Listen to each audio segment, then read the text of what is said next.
Good afternoon, everybody. So for the next hour, it's my job to keep you awake by talking about standards. So we shall have fun doing that, I'm sure. It's a relatively simple session. We're going to have a slight break for you to all to have a go at Mentimeter and answer some few questions that we have for you.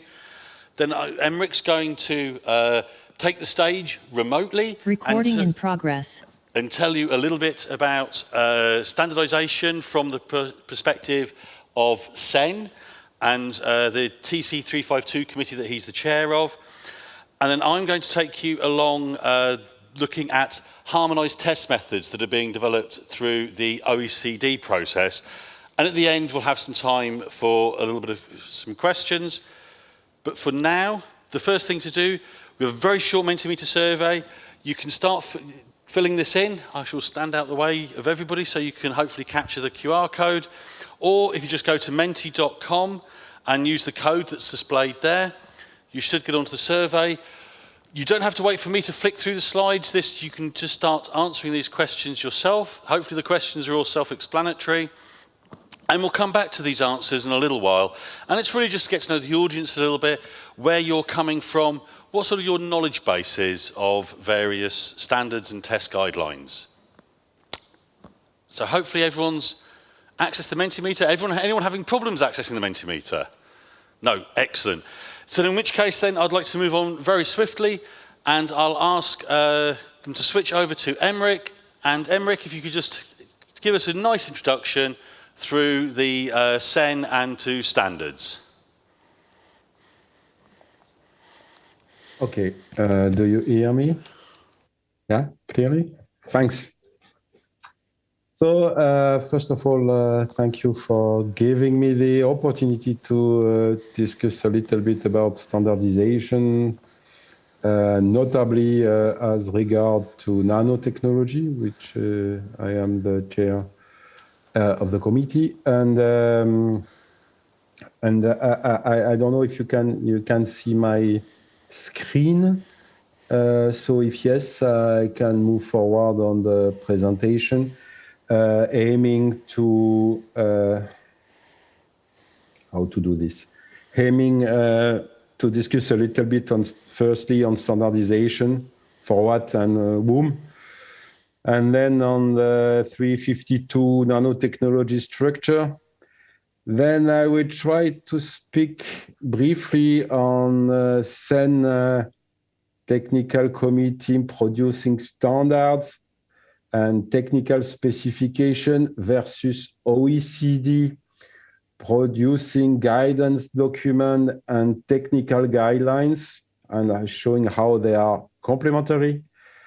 Then I will move forward to the 352 publication, just to ongoing projects, so just to show you what was done and what is ongoing, because maybe with example it's more easy to understand what to be standardized, and then I will finish with how you as and notably research and development projects can contribute to standardization activity.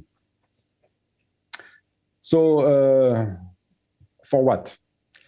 So generally standardization is put to promote good practice in production, handling, use and disposal of nano and nano product, meaning trying to put guidelines on how to manage waste, for example, in industry producing nano, or then or also to produce how to use instruments, microscopy to count nano, and so on and so on. It's also to ensure the quality and safety of products, so mainly to evaluate the level of quality of a product in the process. It's also then by this to facilitate global trade, and notably if you put in place standards that are devoted to performance, for example, performance evaluation, then you can facilitate global trade because you are speaking about number of performance that are relying on on a state method. Also to participate to consensus-driven activity, meaning all parties invited. So it's notably the case if we are speaking about nano-responsible and so. It's also to support regulation and notably REACH. And I will speak a little bit about this because then if it's to support regulation, the European Commission and the DGs are supporting such kind of activity. It's also to protect the consumer. And for example, it was put in place how to put and how to define a safety level and or hazard characterization for product on the market. To support then the sustainable development and responsible development of emerging technology, which is in general. And for example, I will speak about the example of Safe by Design. And then to disseminate research results. So it's a place where you can move from research to results to standards, meaning trying to put in place a method that is largely used compared to solo defined. So it's for whom? Then European Commission through mandates. I will speak about this, meaning European Commission is giving guidelines on what to develop. DG GROW, for example, is active on this, supported by also DG ENV with the Joint Research Center. Authority to reply to legal requirement, NGO for traceability and transparency, consumer to protect the people and the environment, evaluator to give guarantees, the companies for individual action with collective aim, meaning put in place methods into B2B value chain, professional federation, also for collective technical and political action. And then the output data from European projects whose subjects were defined by the European Commission. So it's a tool for operator. So the general guidance, how then to contribute to a project? Mainly, it's to from if you are a research project, how to contribute to standardization. Firstly, it can be during the project, ideally at the starting, by creating a liaison between the research project and the SEN 352 nanotechnology, for example. By this, you put a formal demand approved by SEN-CENELEC, meaning SEN-CENELEC, it is a European organization, which is the umbrella of all technical committee, including the Nanotechnology Technical Committee. It will allow you the capability to report periodically to the SEN 352 members on the project results. So to keep the members aware about what is going on your project. So and then it's also a way to identify topics that could be relevant for standardization purpose. It's also to contribute to project under development, especially the project that are directly connected to what you are developing.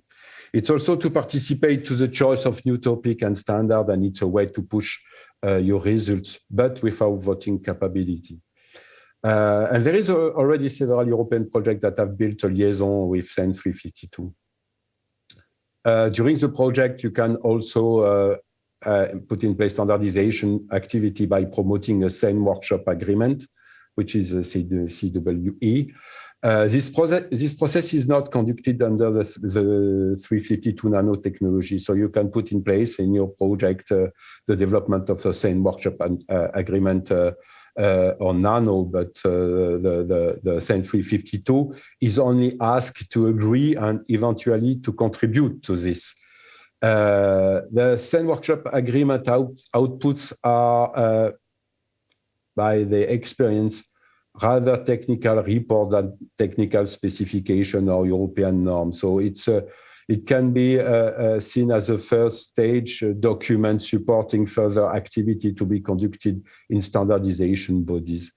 Some European projects have already promoted the SEN workshop agreement in their project work plan. And then finally, during the project, you can promote a deliverable supporting the capability to submit later on a new work item with the support of a national standardization body, meaning you can push an idea, but it needs to be promoted by the national standardization body. The proposal needs a project leader and then a national standardization body to submit the proposal.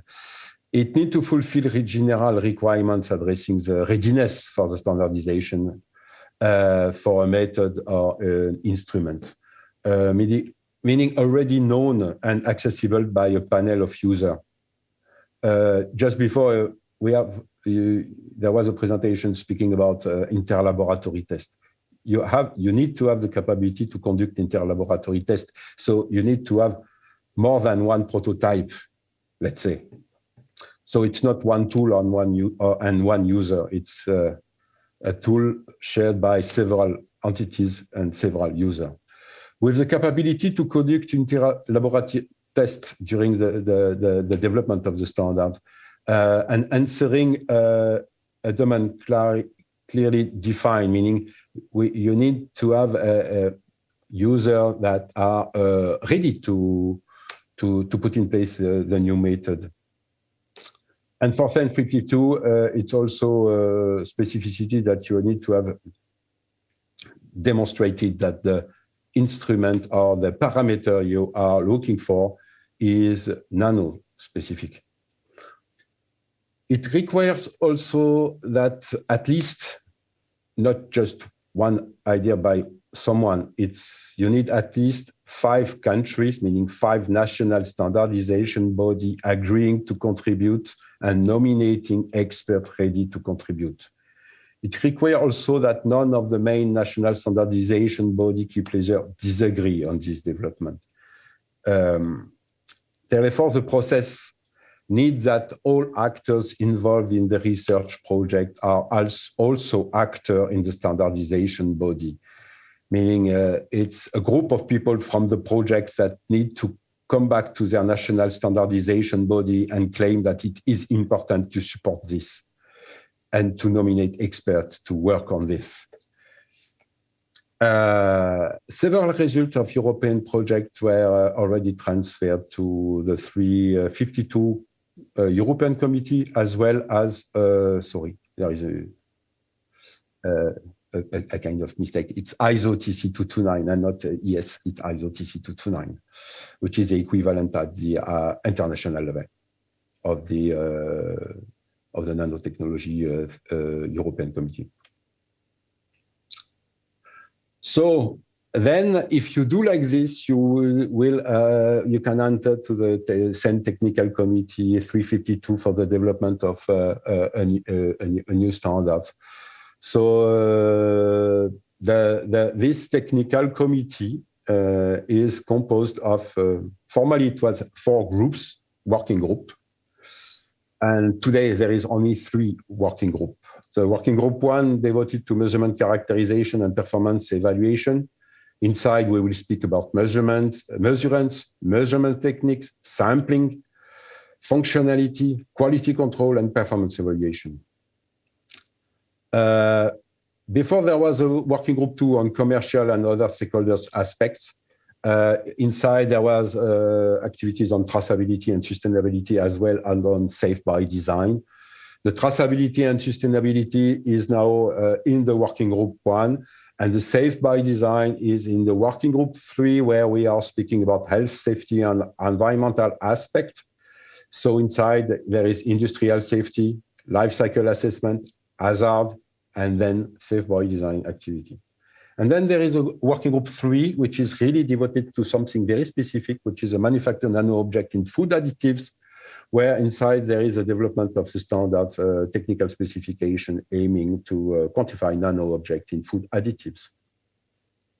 So this is the structure of the working group of the 352 nanotechnology. the activity of the 352 is on the development of documents, so it can be European norm, technical specification, technical report. It's also on the adoption of activity conducted at ISO, meaning ISO document, or parallel development between CEN and ISO on a specific document. It's also the review of document already published, we say revision.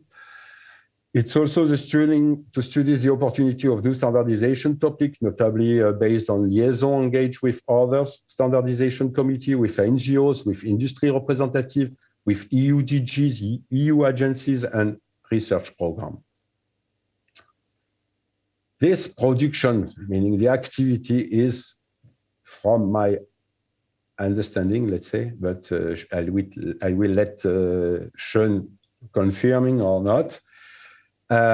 It's complementary to OECD production. OECD production is promoting test guidelines and guidance document describing methods and protocol relying on instruments.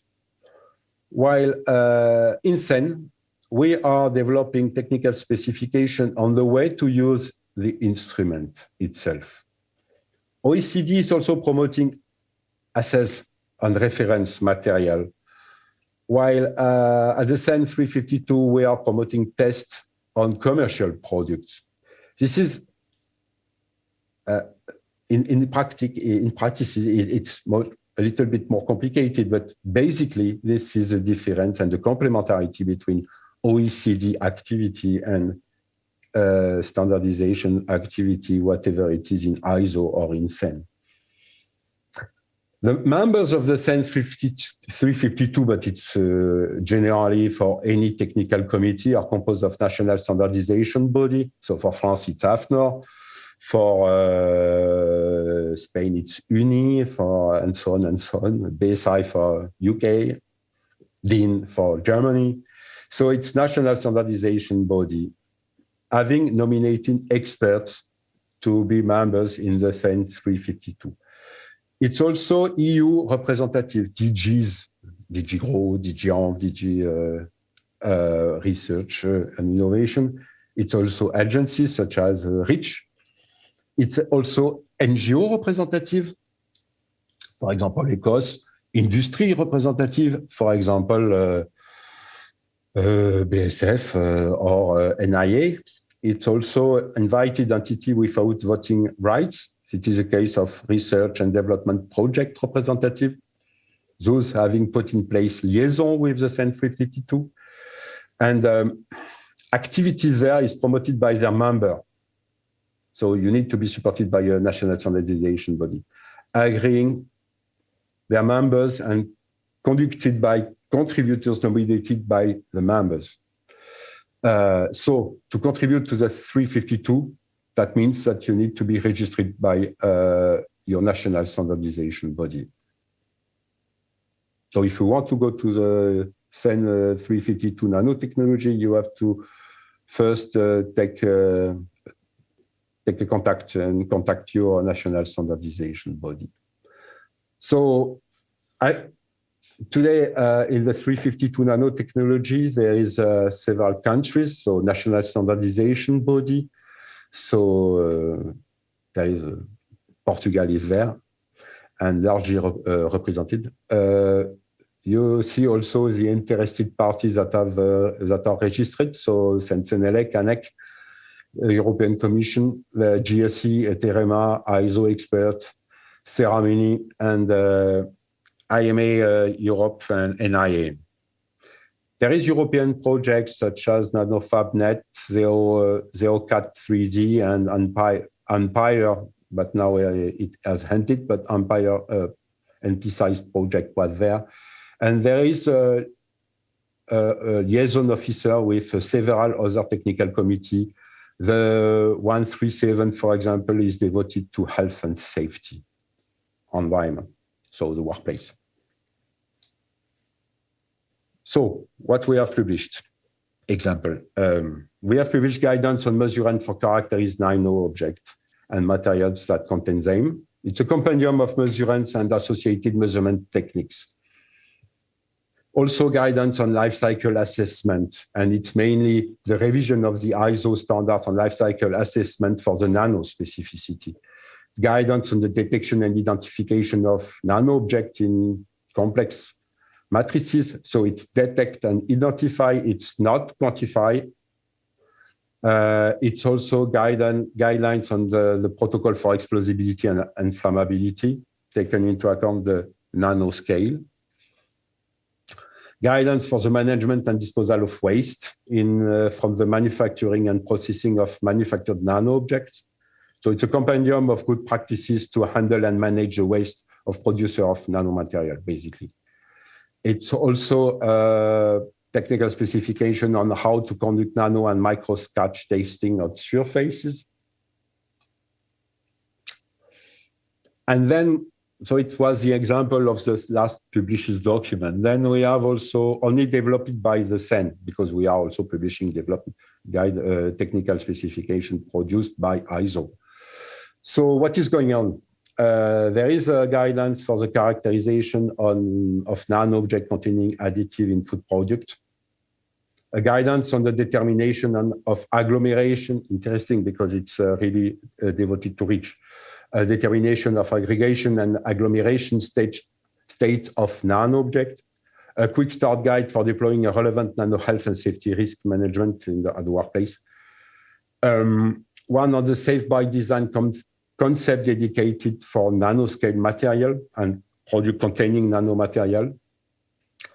And there is a study group, meaning a study group, it's something that we are not sure that we will develop a guidance or technical specification. So we are discussing on the best way to proceed, because there is a lot of discussion on this. So it's a labeling. So it's in this study group, we are evaluating the revision of an existing standard at ISO, which is a guidance on voluntary labeling for consumer products containing manufactured nano objects. But it's devoted to consumer, it's not B2B. And the need to work on the nanotechnology challenge and capability to enhance the nano-object traceability in the B2B value chain for transparency and innovation purposes. So we have a document, but it's for consumer, and we need to put in place a view which is devoted to answer to the purpose of B2B value chain. So what we will do is mainly to try to modify the large document, the main basic document, which is devoted to the responsible development. And the time for developing a new standard is roughly 3-4 years, but it's mainly depending on numerous parameters. The topic itself, a standard on a new instrument, it's much more easy to or faster to develop than a new approach on safety or responsible development, which take a lot more time. The panel also of contributors, more contributors support faster development and help address issues. So you need to have an idea or a topic that is interesting a lot of experts so that you can write it fast. The funding scheme, there is no general funding for standardization activity. Generally, you are doing on your own budget. But in some cases, example for hot topic, the European DGs can allocate funds through a dedicated mandate to support specific developments. Nanotechnology is a hot topic and is supported by a EU mandate. So, for example, the development on the agglomeration and aggregation state, as well as the development on the characterization of nano-objects in food additives, they are funded by the European Commission, but as a consequence, you need to publish the document within the next 4 years, not a month more. So they found to be sure that at a certain date, we will have a new standard. At the moment, what is going on? And it's sometimes linked with some of the projects that are ongoing. There is a first inquiry on the needs on new topics and standards for the development of documents under Vienna Agreement, meaning and ideas that could be relevant to develop at the same time in CEN and in ISO using an agreement, which is a Vienna Agreement, parallel development. And there is also a question on the positioning on the endorsement of already published standards. Some are really relevant for Europe, others less.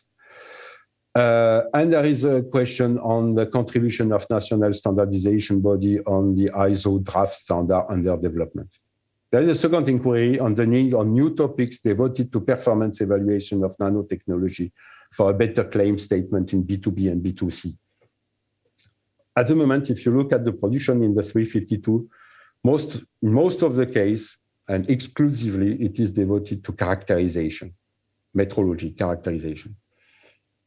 In ISO, there is already activities devoted to performance evaluation. For example, how to evaluate the performance of a new nano coating, or the performance of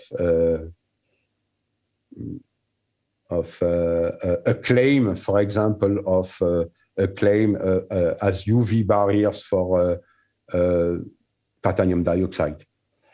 So there is standards to evaluate how to define the performance.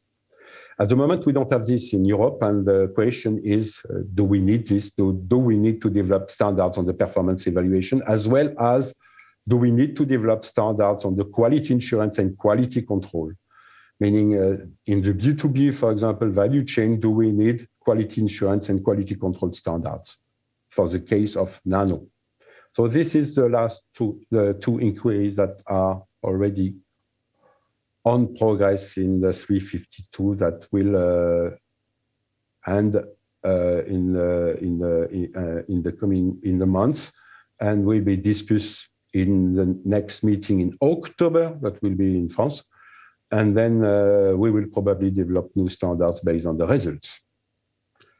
So this was a short summary of what is standardization activity, and specifically for nano technology.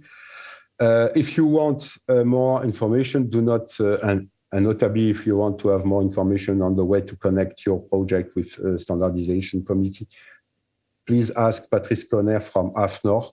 I'll give you the email address, or me, if you want, and we will be happy to help you and to support you in the way to promote your research in standardization purpose.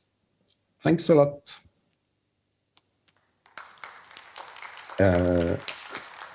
Thank you ever so much, Aymeric.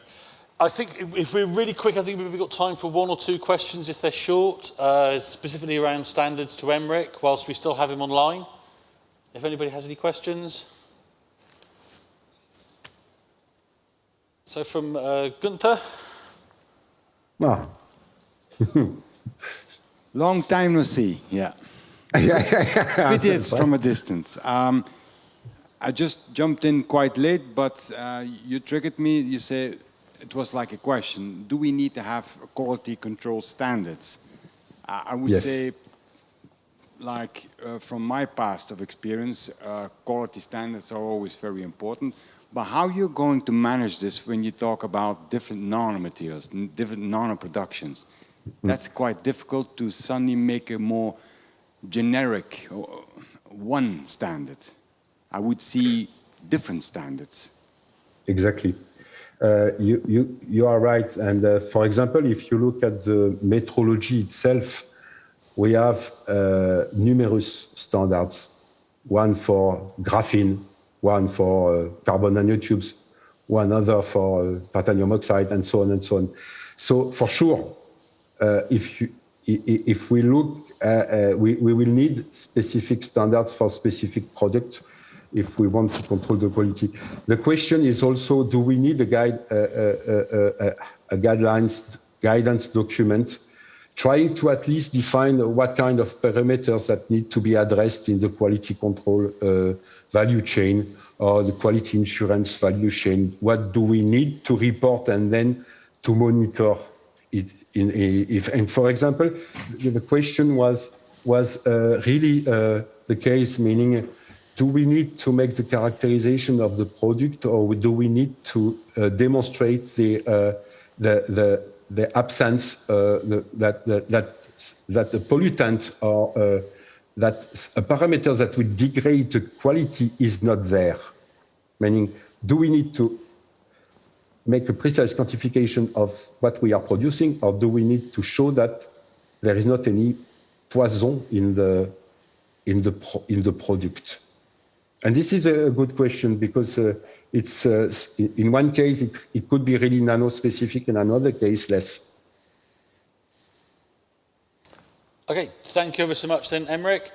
So just one more time, thank you ever so much, Emmerich, for the presentation. And if we can switch now back to my slides, because I realise we have 3 minutes left of the session. But I'm sure you won't mind if I overrun slightly, as some of the time at the beginning was devoted to finishing off some of Giacomo's. So again, Mentimeter, if people could sort of run through and fill that in. If we've got time, we'll quickly come back to that at the end. So moving on from looking at standards specifically and looking towards harmonised test methods, I want to just tell you a little bit about what OECD test methods are, the test guidelines, and also tell you about some work that's ongoing in another project called NanoHarmony.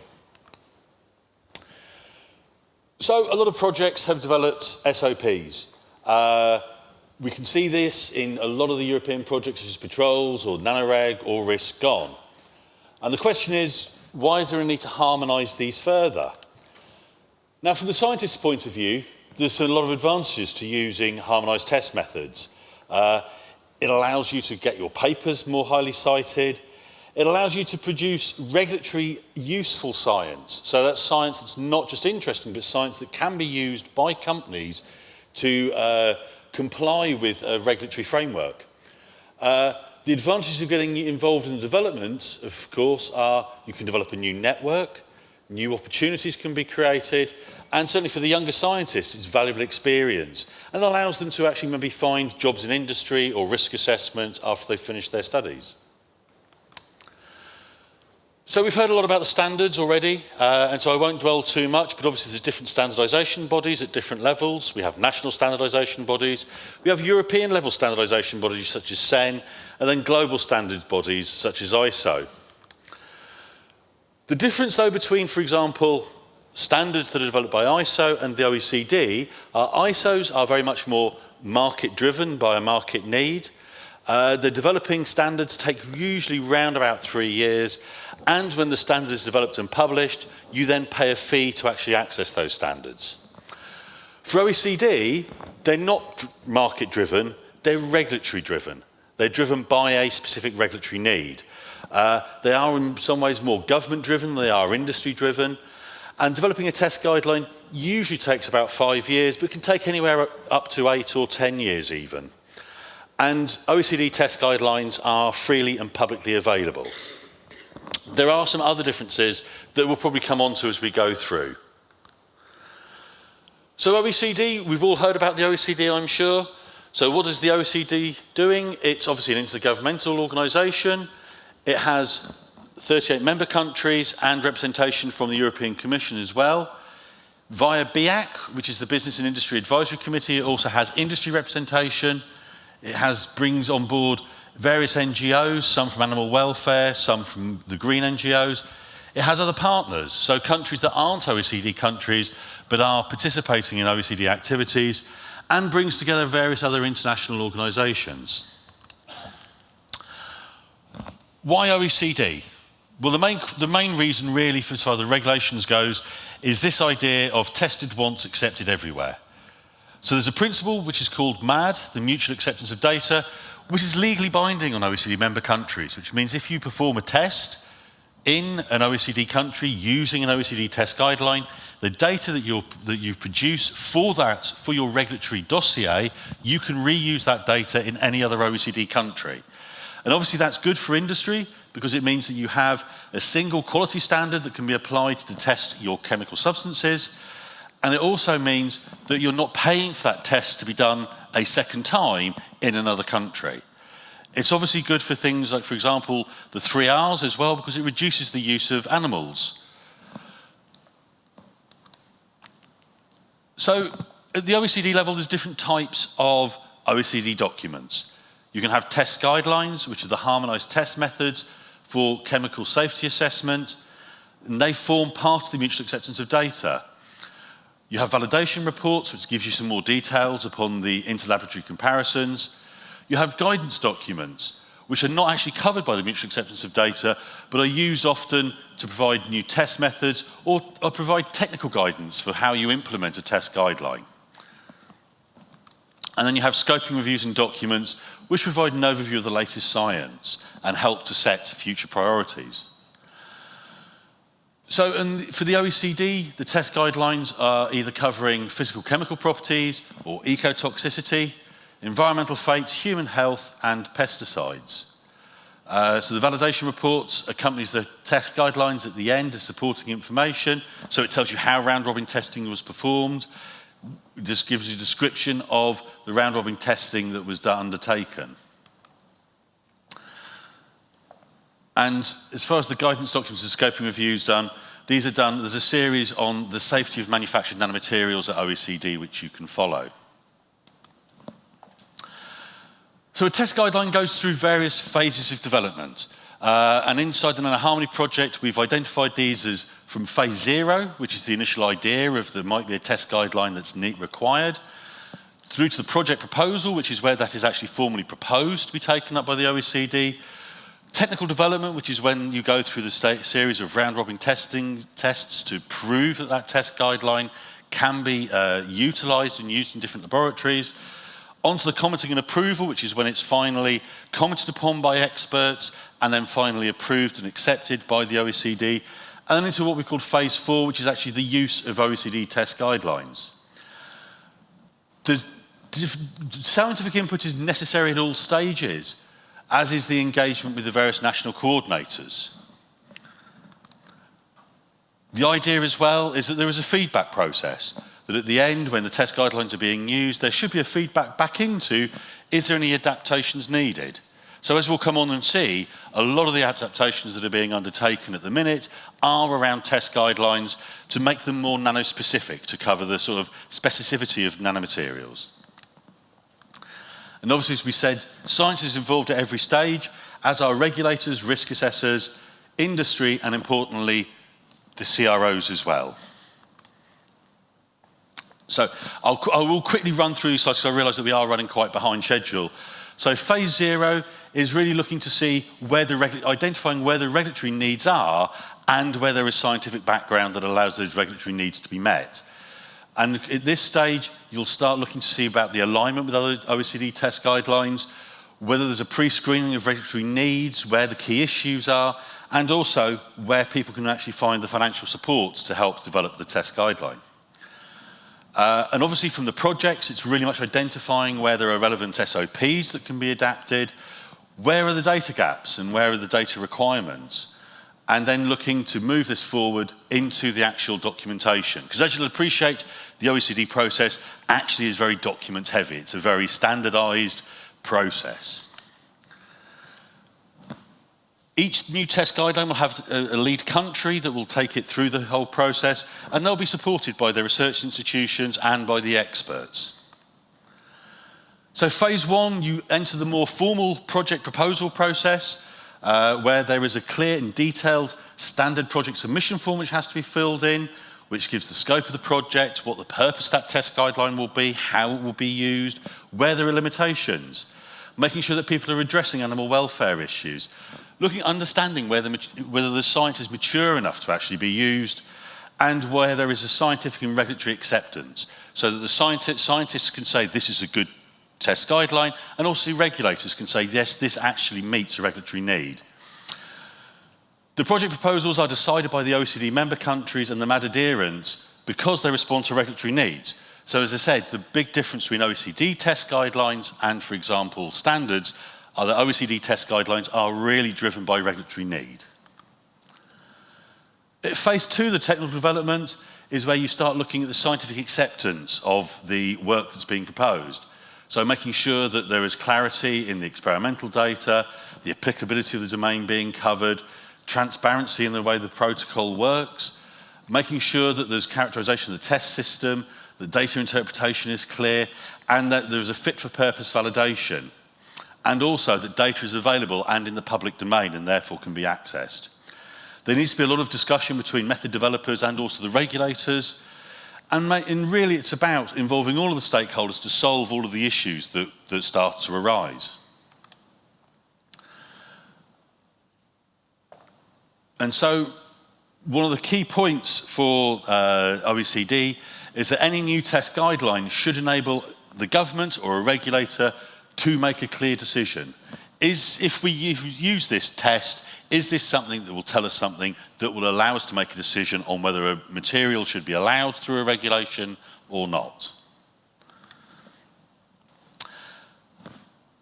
OECD process, as well as involving a lot of science, also involves a lot of politics.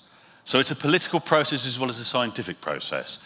So you have a lot of commenting and approval by various OECD member countries, which goes through and scrutinises further the science. It makes sure that there's regulatory acceptance of what is being proposed, and that it can identify a clear regulatory context in several countries or several areas that are being investigated in terms of regulation. There has to be a clear intended use and, again, broad availability. So at the OECD level, they will start taking out where if you mention specific items of equipment that you need to use for a test guideline, they'll start taking those out to make them to make sure they're available. Phase 4, the actual use of test guidelines. So once they've been adopted, the test guidelines are available for use by industry to meet regulatory requirements. Test guidelines are often used by industry directly. So certainly the larger companies, they will generally use the test guidelines themselves, but often in small companies, they don't. They will actually use CROs or consultants to help them compile their regulatory dossiers. So it's important for the CROs to be involved in this process so that they understand what their demands might be from their clients in the future. This often presents a challenge where we can have test guidelines which are accepted, but there's no laboratory able to actually run them. Either they have a lack of equipment, a lack of trained staff, or, as you sometimes find, the market's just not large enough for any of the main testing laboratories to start investing. There's often ongoing discussions on how test guidelines are updated. When should they be updated? Who's responsible for flagging that test guideline needs to be updated? And really importantly, who's going to pay for the new work that needs to be done for the updating? So then we move on to NanoHarmony. And NanoHarmony is another one of the ongoing projects at the minute. To learn more about NanoHarmony, I have some flyers here, but there's also some posters outside. So NanoHarmony is taking a look at a lot of the OECD test guidelines and saying, where are there instances where those test guidelines need to be adapted specifically for nanomaterials? So are there instances where test guidelines are missing endpoints, or where they're not clearly applicable for nanomaterials?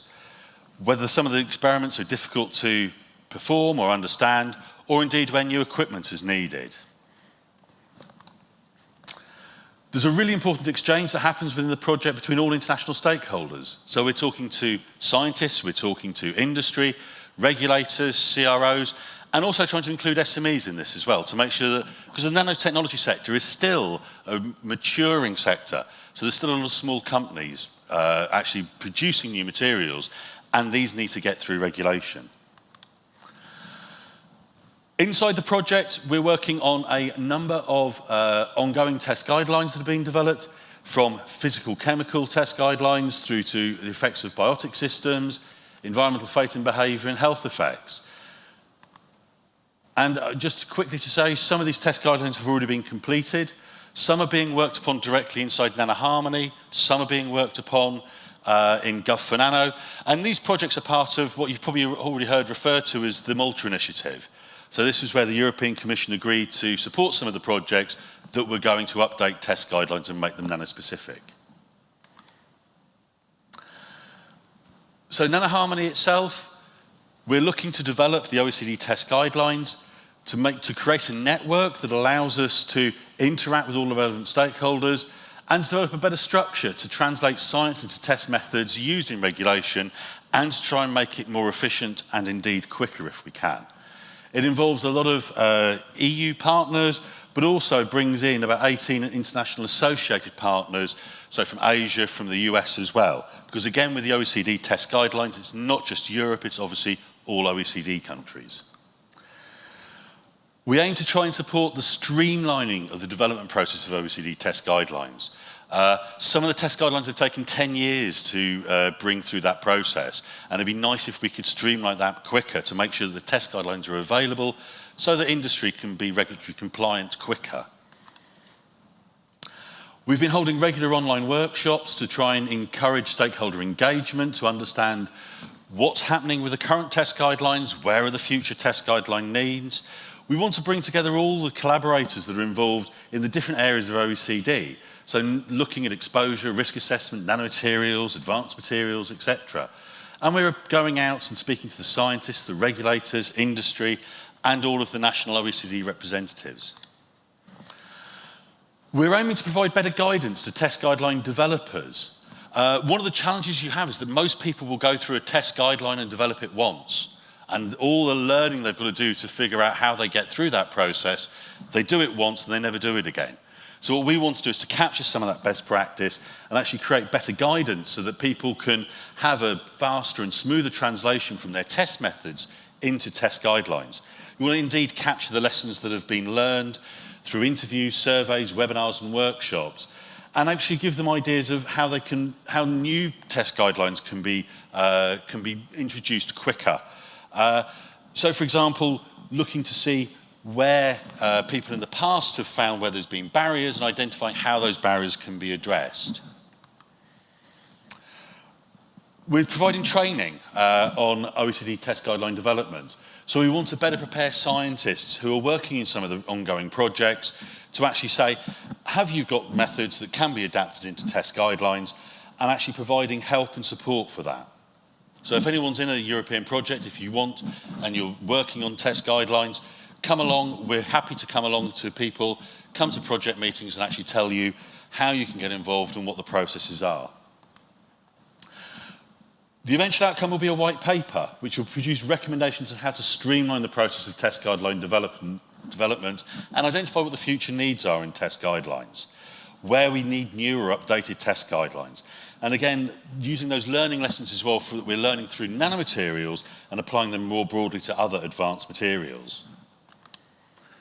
How to get involved? We have regular workshops. There's another one coming up in November.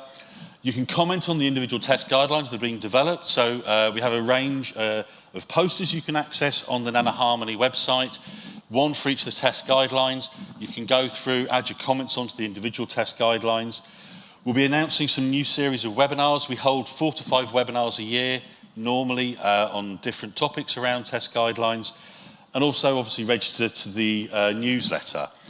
Last week we had an NanoHarmony workshop at the OECD as part of WPMN, and the intention is that we will hold another workshop next year again at WPMN.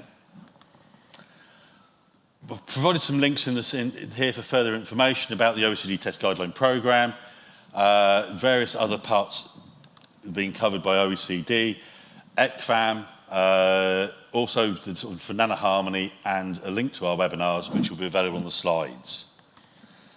And just to say thank you to everyone for listening and bearing with me. I hope that was a very quick run through of OECD test guidelines. And I think if we can switch to the Mentimeter in a minute, we can maybe then see some of those responses really quickly.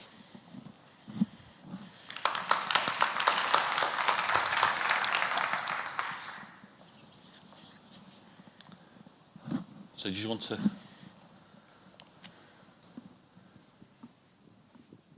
If you move through them, and I'll talk over them. So as anticipated, a lot of people here are indeed academic scientists. This is a good question for us because we normally try and find out the background that people are coming from. If you can just go through to the next one. I apologise for the wording of this question. There's no good way of saying to people which part are you in your career without saying how old are you. So I do apologise. This is the best we could come up with. So indeed, it's good to see that we've got a lot of people identified as very senior staff here. Excellent. Next one, please. So indeed, people have had very little engagement with OECD test guidelines so far, which is good because it means that our training is good if we're coming out to people who don't know about it. Next slide, please. So again, interesting. Yeah, very little direct experience of standards and standardisation bodies. Good. Next slide, please. Okay. So quite a few people have actually used guidance documents in their work, which is excellent to see. Next slide, please. Oh, good. And also a lot of people have been using ISO and SEN standards, also excellent to see. Next slide, please. And here is the challenge, you see. Not many people have actually contributed to standards or OECD test guidelines, which obviously means that we need to do more with some of the projects. Next slide, please.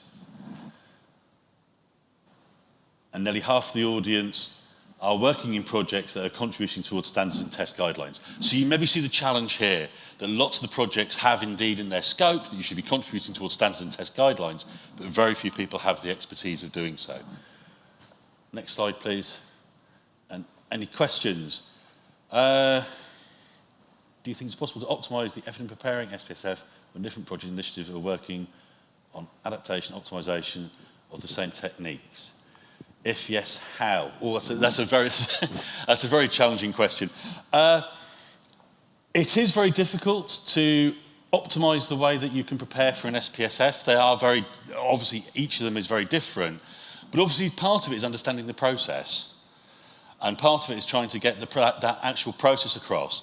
So in some ways, regardless of the technique that's been developed, it's really understanding not just the science about it, but the political process behind it. And when we've certainly spoken to a lot of people, what we found is the science is not the challenge. The challenge is understanding the politics. When do you start doing things? When do you start having to ask your national government for funding, for example? How do you get the support of your national contacts? How do you make sure that national coordinators are talking to each other? I think what the question is really asking is, who needs to pick between different methods? If there's one method or another method? And the answer probably is, it's down to really making sure that you're asking all of the right experts in doing that. And part of the guidance will be about, how do you bring together the right pool of experts? So what's the solution to identifying the needs and priorities of EU stakeholders in terms of standardisation? Resources are limited. Yeah, again, a really excellent question. The honest answer is, when it comes to, I think, standards is probably one more for Emmerich than myself, but certainly for the OECD test guidelines, it's really obvious as to which test guidelines we need, because you can look and see what the regulatory demands are. And OECD test guidelines are really based upon what are the regulators asking for. So in one sense, it's quite simple for OECD test guidelines because we know what the regulatory demands are. Standards become slightly more challenging because standards, of course, you have a variety of standards. As well as the nano-specific standards, there's also standards for all sorts of different industries, all sorts of different areas. And how they get unpicked, I think, is something that's very interesting to see, especially when it comes to nanomaterials, which obviously one of the challenges nanomaterials have is that they are actually potentially a new technology that can come and undermine existing mature areas. So we have seen, for example, in some areas, companies have complained that standards sometimes are there that actually allow the existing industries to be able to continue and ignore nanomaterials because they can set demands that nanomaterials can't meet. So, for example, thickness of coatings is an interesting one. How is industry involved to support the test guideline developments? Industry gets involved in test guideline developments either through direct participation as experts. So industry experts are often used in developing test guidelines, but also through an organisation called BIAC, which is a representative to the OECD. So BIAC is actually chaired by BSAF with NIA as the co-chair. So we indeed take forward industry demands to OECD and they're represented through in that ways. And again, the challenge is really not so much how is large industry represented, but more how can we make sure that the SMEs have a voice, because it's very difficult for SMEs to get engaged at that level of kind of policy setting. But on that, I mean, I should maybe throw open as well and say, I don't know if there's any other questions that we can ask, or if anyone else wants to ask any other questions. I'm not even sure whether we have Emmerich still online, so.